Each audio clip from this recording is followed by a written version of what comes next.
আসসালামু আলাইকুম। বনমোরগের নাম শুনছেন না? বনমোরগ। তো বনমোরগের ডাক বাঘ কিন্তু সহ্য করতে পারে না। যখনই বনমোরগে ডাক দেয় বাঘ কিন্তু উল্টা দিকে দৌড় দেয়।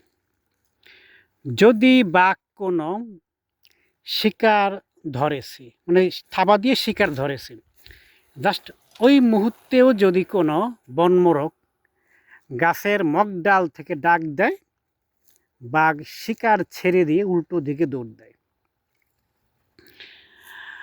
তার মানে কি দাঁড়ালো? তার মানে দাঁড়ালো বাঘে ধরলেও কিন্তু ছেড়ে দেয় মাঝে মধ্যে, সব সময় না।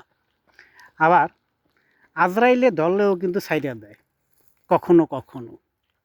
দেখেন না, হাসপাতালে মৃত্যুর সাথে পাঞ্জা লড়ছে, সবাই বলছে উনি মারা যাবে যে কোনো মুহূর্তে, কিন্তু কখনো কখনো এরকমও দেখা যায় যে মরতে মরতে সে বেঁচে গেল।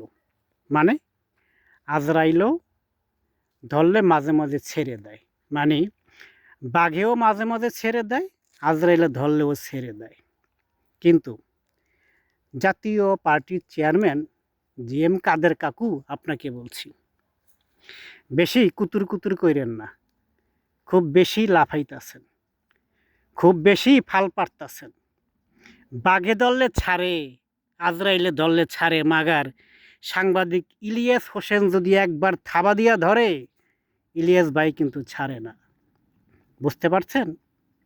ইলিয়াস ভাই দূর থেকে সব কিছু কিন্তু পর্যবেক্ষণ করতেছে, সময়ের অপেক্ষা। যে কোনো মুহূর্তেই আপনাকে কিন্তু থাবা মাইরা ধরবে, তখন কিন্তু সব বের হয়ে আসবে। সাবধান হয়ে যান, বেশি লাফাইয়েন না, বেশি কুতুর কুতুর করেন না, আপনিও কিন্তু ভালো হইয়া যান। আপনাকে ভালো হওয়ার জন্য সুপরামর্শ দিলাম। খুব বেশি ভালো থাকেন। আসসালামু আলাইকুম।